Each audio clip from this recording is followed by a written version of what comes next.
สบายดี เปิดตลาดเลยเด้อลูกค้ากลับมาแล้ว ได้ยังไงลูกค้า มาเออรี่เนาะมีอย่างว่าตัวนี้นี่คักเด้อพี่น้องเด้อ ไส้กรอกอีสาน แม่นั่งงานเพิ่นบ่มาบ่จ้ะ นั่งได้เอ็นปะ น้ำเจล นั่งงาน ตำมังหุ่งฮัน ร้านข่อยนี่แหละบ่ โอ้บ่เห็น เออ egg rolls มาที่นี่อยู่เพิ่นก็ไปขายเลขแล้ว get up get up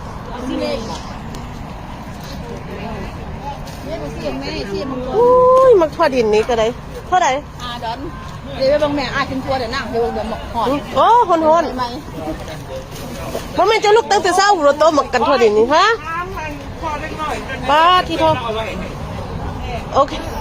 เขาสิให้เราคันอยากได้ทงอย่างคันบ่เป็นหยังเอาสิให้ดอกมันอยู่ทงนั่นบ่ เขาทิ่มแล้วมันนั่นดอกมันบอกเก็บให้ดอก มีก็ไม่ไหมเอาอย่างนั้น รอ เลย แล้วบ่อยู่เดี๋ยวนี้นี่เด้อพักหญ้าเด้อ Good morning ลูกค้าลูกจะเศร้านะมันนี่นะมาแต่เศร้าได้มันนี่มาแต่เศร้าแต่ว่าสิกินหรือบ่กินก็เก็บไปเลย yeah เก๊กซอย สะอ่อนมันทั่วดินนี่ฮ้อนนี่พัน ซื้อแล้วน้ำพี่น้องสาวดอน นี่บังแม่อุ้ยป่านี่ก็ได้งามป่าพันนี้โอเคมาเด้อมาอุดหนุนเด้อมื้อนี้หันอากาศดีบ่ฮ้อนดอก Look at this beautiful herbs พักหญ้าหน่อไม้แล้วนี่ก็ได้ แล้วให้กำพร้า หน่อไม้กำพร้าบ่นี่ทั้งเดียว